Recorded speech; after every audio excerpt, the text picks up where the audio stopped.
comment on va gérer notre rapport à toutes ces ressources qui pour moi sont quelque part des problématiques. C'est-à-dire que nous sommes encore aujourd'hui dans une période où on se lamente sur la question de la souveraineté vis-à-vis de nos ressources, ce qui peut-être quelque part nous empêche de repenser nos intelligences.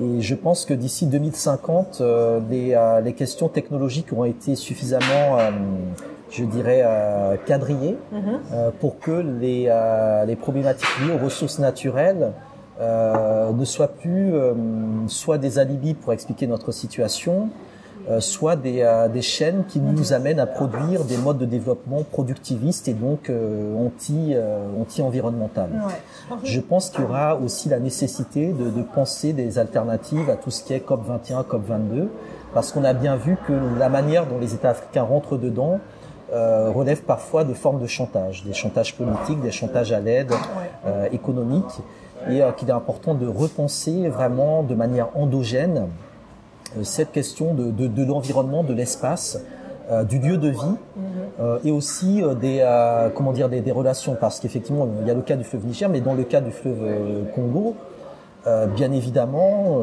j'espère que bien avant 2050, nous aurons un pont qui reliera Brazzaville et Kinshasa, qui sont même les deux capitales les plus proches du monde. Et pour aller de l'une à l'autre, c'est extrêmement problématique. Donc il faut aussi penser ce type d'infrastructure pour faciliter la vie des populations, pour, je dirais, recoudre le tissu africain qui a été brisé. Et effectivement, la question de la géographie, oui, elle est fondamentale. Repenser la géographie différemment. Donc les frontières, du coup, les repenser différemment. Oui, puisque l'un des enjeux... C'est ça, les frontières, il y en a beaucoup qui sont nées du colonialisme. Qui sont nées effectivement sur des latitudes, des longitudes, des calculs très particuliers. Et il faut repenser en fait tous ces espaces-là, non plus sous la forme d'État, mais je dirais sous la forme de nation. C'est un peu pareil si on fait le parallèle avec Paris. C'est pas la même chose si vous faites l'histoire de Paris par arrondissement, où là vous êtes dans des cadres administratifs stricts, que si vous la faites par quartier, sachant qu'on a des quartiers qui sont trans-arrondissaux.